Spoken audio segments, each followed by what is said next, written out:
ఒకసారి విజువల్ చూద్దాం.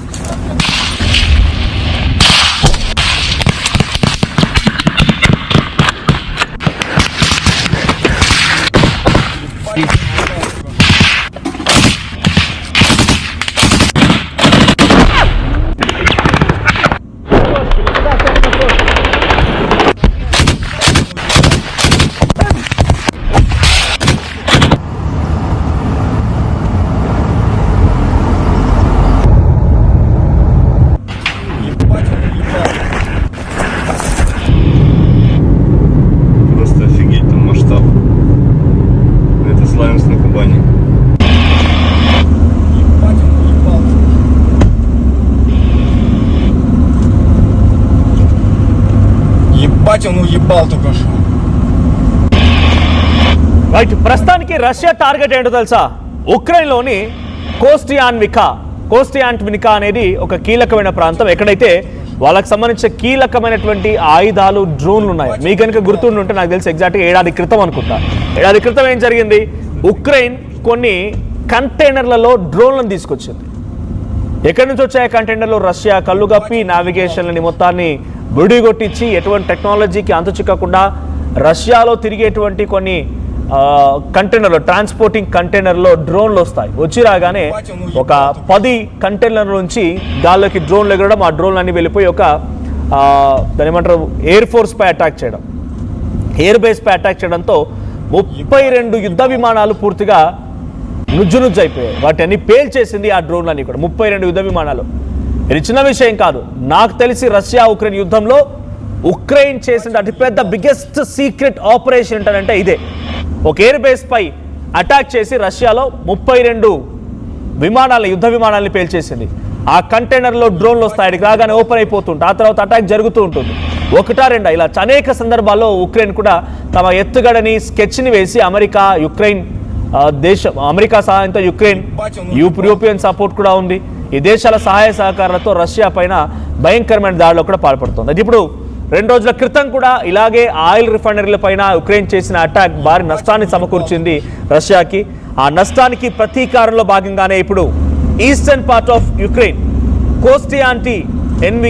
కోస్టియాన్వికా అనేటువంటి ఆ నగరాన్ని చుట్టుముట్టి అక్కడ రక్షణ వ్యవస్థలో కీలకమైనటువంటి ఫోర్ట్రెస్ బెల్ట్ లో భాగంగా చిన్న చిన్న దళారులు చొరబడి డ్రోన్లు, గైడ్ బాంబులు, ఆల్జర్లతో రష్యా పైన ఒత్తిడి పెంచుతుంది ఆ ప్రాంతం.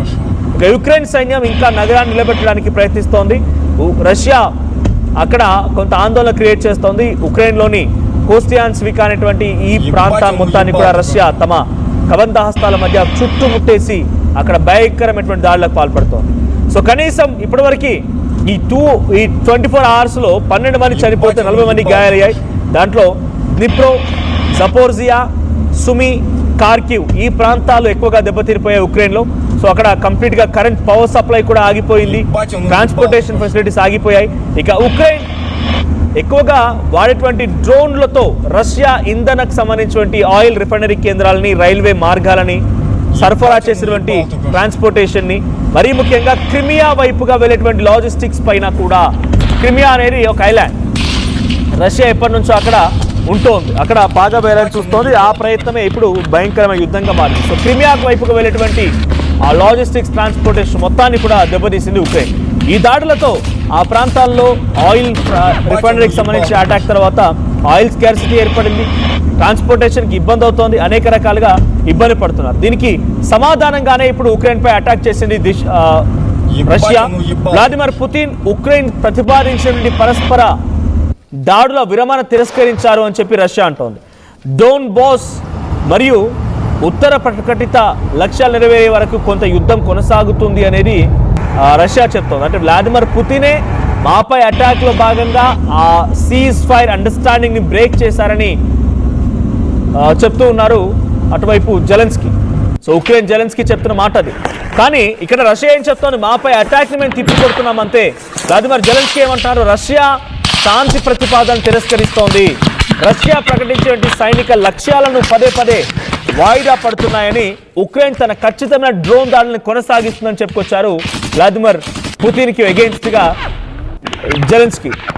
సో ఇప్పుడు రష్యా అనేది ఎక్కడ టార్గెట్ చేస్తోంది? తూర్పు ఫ్రంట్లో దాడులను మరింతగా వేగం చేసింది. ఉక్రెయిన్ డ్రోన్లతో సరఫరా మార్గాల మొత్తాన్ని కూడా దాడులు చేస్తోంది. ప్రధానంగా హాట్స్పాట్గా ఉన్నటువంటి ప్రాంతాలు డోన్టెస్క్ అండ్ కోస్టియాంట్వికా ఇటు ఉక్రెయిన్లో ఉన్నటువంటి ప్రధానమైనటువంటి టార్గెట్స్. సో వైమానిక దాడులు కొనసాగుతున్నాయి. దాడుల్లో అనేక రకాలుగా ఇటు రష్యా వైపు కూడా భయంకరమైన నష్టం వాటిల్తోంది. శాంతి చర్చలు మొత్తం కూడా ప్రస్తుతం నిలిచిపోయాయి. రష్యా కొన్ని ప్రాంతాల్లో కొంత స్లోగా ముందుకు సాగుతుంది. ప్రత్యేకంగా డోన్టెస్క్ ఫ్రంట్లో చాలా స్లోగా తమ మూమెంట్ని కదుపుతూ మొత్తంగా ఆక్రమించే ప్రయత్నం చేస్తోంది. సో దూర ప్రహార సామర్థ్యంలో ఉక్రెయిన్ డ్రోన్ దాడులతో సంబంధించి ప్రజెంట్ అటాక్స్ మొత్తం కూడా రష్యా వైపు కూడా తీవ్రమైన నష్టం వాటిల్తోంది. కాబట్టి దానికి ప్రతీకార చర్యలు అంటున్నారు పుతిన్. సో ఇప్పుడు పుతిన్ చేసినటువంటి ప్రధానమైనటువంటి దాడి కోస్టియాంట్వికా, డోన్టెస్క్ ప్రాంతాల్లో, డ్నిప్రో ప్రాంతంలో, తర్వాత క్రిమియాకు సంబంధించినటువంటి లాజిస్టిక్స్ వెళ్తూ ఉంటే దానిపై అటాక్లో భాగంగా ఉక్రెయిన్ చేస్తున్న దాడులు కానీ దానికి సమాధానంగా అనేక ప్రాంతాలను టార్గెట్ చేస్తూ ముందుకెళ్తోంది రష్యా. ఇది ఉక్రెయిన్ తూర్పు రక్షణ వ్యవస్థ ఉన్నటువంటి ఫోర్ట్రెస్ బెల్ట్ కోస్టియాంట్వికా, డోన్టెస్క్ అనేటువంటి ఆ ప్రాంతానికి సంబంధించిన దాంట్లో అక్కడ కీలకమైనటువంటి ఆయుధ సామాగ్రి నిల్వలు ఉన్నాయంట ఉక్రెయిన్ దాచుకున్నవి. వాటి లక్ష్యంగానే దాడులు జరుగుతున్నాయి. స్లోవియాన్స్క్, క్రమటార్స్క్ ఈ వైపుగా కూడా రష్యా దాడులకు పాల్పడుతుంది. రష్యా ఇప్పుడు పెద్ద మొత్తంలో ట్యాంక్ కాలమ్స్ కంటే చిన్న ఇంట్రెస్ట్ బృందాలు, భారీ FPP అండ్ గైడెడ్ బాంబులతోనే ఈ అటాక్కి పాల్పడుతోంది. So Iskander M ballistic missile ఉపయోగించింది ఇప్పటివరకు. షాహిదీ గెరాన్ కమికేజ్ డ్రోన్లను ఉపయోగించింది. FAB 500, FAB 1500 గైడెడ్ బాంబులను ఉపయోగించింది. సో భారీగా ఆర్టిలరీని కూడా ఉపయోగిస్తోంది. భయంకరమైనటువంటి మిసైళ్లు, చిన్న డ్రోన్లతోనే ఉక్రెయిన్కి ముచ్చమటలు పట్టిస్తోంది మళ్ళీ రష్యా. ఇక ఉక్రెయిన్ ప్రతిదాడి విషయానికి వస్తే చమురు శుద్ధి కేంద్రాలని, రిఫైనరీస్ని, రైల్వే ట్రాక్స్ని, ఆయిల్ రిజర్వ్స్ని, బ్రిడ్జెస్ని, క్రిమియాకు వెళ్ళేటువంటి మార్గాల్ని కూడా ఉక్రెయిన్ టార్గెట్ చేస్తోంది. సో క్రిమియాలో కూడా ఇప్పుడు ఆ టార్గెట్ చేసి ట్రాన్సిట్ వెహికల్స్ని పేల్చేయడంతో అక్కడ ఆయిల్ డెఫిషియన్సీ ఏర్పడింది. రష్యాలోని పలు ప్రాంతాల్లో బంకుల వద్ద కూడా ఇప్పుడు ఆయిల్ రిఫైనరీ పేలిపోవడంతో క్యూలు కనబడుతూ ఉన్నాయి.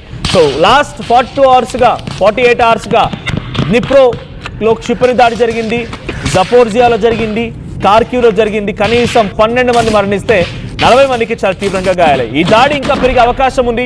ఆర్థిక వనరులు సమకూర్చుకుంటూ ఉక్రెయిన్ రష్యాపై విరుచుకుపడుతున్న తరుణంలో రష్యా కూడా ప్రతీకారంలో భాగంగా ఉక్రెయిన్ పై ఇదే రకమైన attack పాల్పడుతోంది.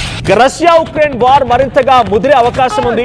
Network America, Iran, Israel మాట్లాడుకున్నాం. 60 రోజుల పాటుగా చర్చలు జరుగుతూ ఉన్నాయి. ఖతార్ వేదికగా జరుగుతున్నప్పుడు కూడా అడపాతడపా స్ట్రైట్ ఆఫ్ హార్ముజ్లో బాంబుల వర్షం కనబడుతోంది. అక్కడ నౌకల్ని పేల్చివేసే సిస్టమ్ కనబడుతోంది. కానీ రష్యా ఉక్రెయిన్ యుద్ధం మాత్రం నిరంతరాయంగా 3 సంవత్సరాలు కొనసాగుతోంది. కొంత సీజ్ ఫైర్ అండర్స్టాండింగ్ పేరుతో ఆపేశారు అన్నప్పటికీ అది మళ్ళీ ముదిరింది.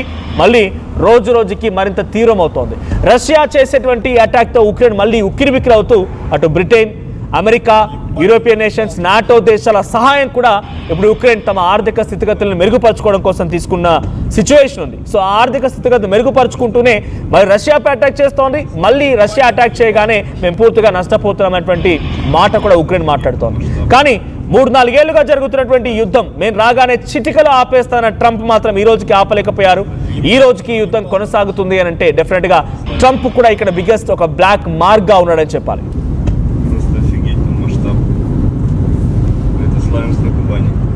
Ебать, он уебал только что. Просто масштаб. Это Славянск на Кубани. Просто офигеть, там масштаб. Ебать, он уебал только что. Это Славянск.